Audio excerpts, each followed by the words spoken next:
Hello friends, welcome to Chettinad Ammani சமையல். இன்றைக்கி நம்ம பார்க்க போகிற ரெசிபி ரொம்ப சூப்பரான ஒரு ரெசிபி தான் பார்க்க போகிறோம். ரவா லட்டு. இது ஸ்வீட் கடையில் உள்ளது மாதிரி அதே டேஸ்ட்டில் அதே சேஃபில் ரொம்ப சிம்பிள் அண்ட் ஈஸியாக சொல்லியிருக்கேன் ஃப்ரெண்ட்ஸ். ஸ்கிப் பண்ணாமல் பாருங்கள். அதுக்கு முன்னாடி செட்டிநாடு அம்மனி சமையல் சேனலை சப்ஸ்கிரைப் பண்ணாதவங்க சப்ஸ்கிரைப் பண்ணிக்கோங்க. பக்கத்தில் இருக்க பெல் ஐக்கானே கிளிக் பண்ணி விடுங்க.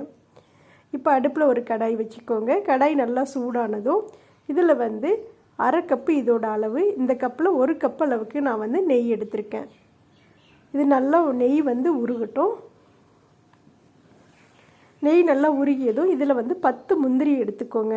10 முந்திரியவும் ரெண்டாக உடச்சி இது கூட சேர்த்துக்கோங்க. சேர்த்து இதை நல்லா பொன்னிறமாக வறுத்து எடுத்துக்கோங்க.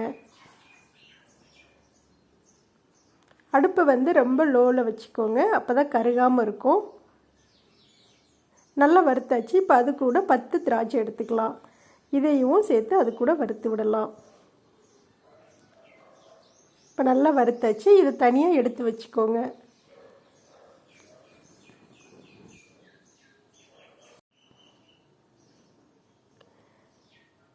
இப்போது அதே நெய்யிலேயே நான் அரை மூடி தேங்காய் துருவி எடுத்திருக்கேன். இப்போ இதை சேர்த்து நல்லா வறுத்து விட்டுக்கோங்க. அடுப்பு மீடியம் சைஸ்லேயே வச்சுக்கோங்க, கருகிடக்கூடாது. இது நல்லா வறுத்துக்கலாம். நெய்யிலே வறுக்கிறப்போ நல்ல மணமாகவும் இருக்கும், சாப்பிட்றப்போ ரொம்ப டேஸ்ட்டாகவும் இருக்கும். நல்ல மணம் வர்ற வரைக்கும் இதை நல்லா வறுத்துருங்க. கலர் மாறிடக்கூடாது. நல்லா பொன் முருவலாக நல்லா வறுத்து எடுத்துக்கோங்க.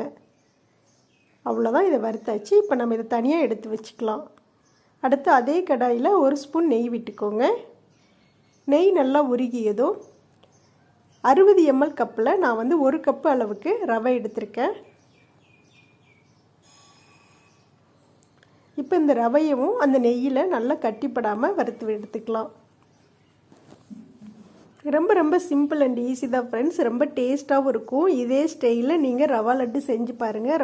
ரொம்ப சூப்பராக இருக்கும். இதை ஒரு 3 நிமிஷத்துலேருந்து 5 நிமிஷம் வரைக்கும் வறுத்து எடுத்துக்கலாம். இப்போ இது கூட 1 ஸ்பூன் ஏலக்காய் பவுடர் சேர்த்துக்கோங்க.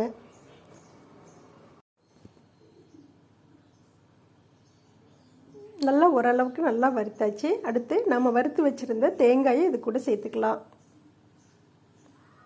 இப்போ ரவையும் தேங்காயையும் நம்ம இது கூட சேர்த்து நல்லா மிக்ஸ் பண்ணி வறுத்து விட்டுக்கலாம். ரவை கொஞ்சம் உப்பி வரணும், அது வரைக்கும் நல்லா வறுத்துக்கோங்க. 3லேருந்து ஒரு 5 நிமிஷம் வறுத்திங்கன்னா ரொம்ப சூப்பராக இருக்கும். இப்போ இது கூட நம்ம வறுத்து வச்சுருந்த திராட்சையும் முந்திரியும் சேர்த்துக்கலாம். இப்போ எல்லாத்தையுமே சேர்த்து நல்லா மிக்ஸ் பண்ணி வறுத்து விட்டுக்கோங்க.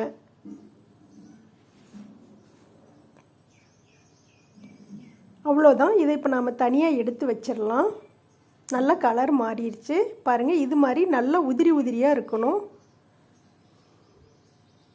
அப்போ தான் ரொம்ப சூப்பராக இருக்கும். ரவை நல்லா உப்பி வந்துடுச்சு, நல்லா உதிரியாகவும் வந்துடுச்சு. இப்போ நம்ம இதை தனியாக எடுத்து வச்சுக்கலாம். அடுத்து ஒரு சின்ன கடாய் வச்சுக்கோங்க. அதில் ரவை எடுத்த அதே கப்பில் 3/4 கப் அளவுக்கு நான் சர்க்கரை எடுத்திருக்கேன். அதே கப்பில் அரை கப் அளவு தண்ணி விட்டுக்கோங்க. இது நல்லா உருகிற வரைக்கும் சேர்த்து நல்லா மிக்ஸ் பண்ணி விட்டுருங்க. இது நல்லா உருகிடுச்சு. இது அடிப்பிடிக்காத அளவுக்கு நல்லா மிக்ஸ் பண்ணி விட்டுட்டே இருங்க. ஒரு 5 நிமிஷம் நீங்கள் இதே மாதிரி செஞ்சிங்கன்னா சூப்பராக கம்பிப்பத அளவுக்கு வந்துடும். இதோட அளவு பார்த்தீங்க அப்படின்னா இதோட அந்த சிரப்போட அளவு கம்பிப்பத அளவுக்கு வரணும். நம்ம இப்படி அந்த சிரப்பை தொட்டு பிடிச்சோம் அப்படின்னா நம்ம கையில் இப்படி லைட்டாக கம்பி மாதிரி வரும். அதுதான் இதோட அளவு.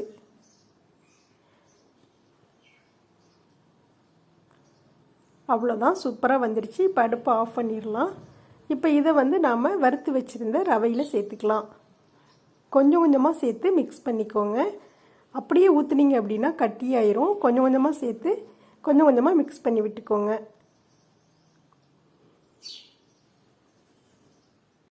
இது எல்லாத்தையுமே சேர்த்து நல்லா மிக்ஸ் பண்ணி விட்டுருங்க. இது இப்போ சூடாக இருக்கும். இப்போ நாம் லட்டு பிடிக்க முடியாது. இதை ஒரு 2 நிமிஷம் நீங்கள் ஃபேன் காற்றுல வச்சுட்டு நம்மளுக்கு எந்த அளவுக்கு சூடு பொறுக்குதோ அந்த அளவுக்கு நம்ம இருக்கும்போது லட்டு பிடிச்சிக்கலாம். நல்லா இறுக்கி அமுத்தி பிடிங்க, அப்போ தான் உடஞ்சி போகாது. இது ஆறுறப்போ இன்னும் நல்லா இறுகிக்கும். பாருங்கள், சூப்பரான ரவா லட்டு ரெடி ஆயிடுச்சு. இதே மாதிரி நீங்கள் செஞ்சு பாருங்கள். இதே அளவில் ரொம்ப ரொம்ப சூப்பராக இருக்கும். இதே மாதிரி எல்லா மாவையுமே இதே மாதிரி நான் வந்து லட்டு பிடிச்சிக்கிறேன். இதில் தேங்காய் பூ போட்டிருக்கிறதுனால சீக்கிரம் கெட்டு போயிடும் அப்படின்னு நினைக்க வேண்டாம். இது 15 நாள் வரைக்கும் கூட இது கெடாமல் இருக்கும். ஒரு ஏர்டைட் பாக்ஸில் போட்டு நம்ம வச்சிட்டோம் அப்படின்னா தேவையானப்போ நம்ம இதை எடுத்துக்கலாம். ரொம்ப ரொம்ப சூப்பராக இருக்குது ஃப்ரெண்ட்ஸ். இதே மாதிரி நீங்கள் செஞ்சு பாருங்கள்.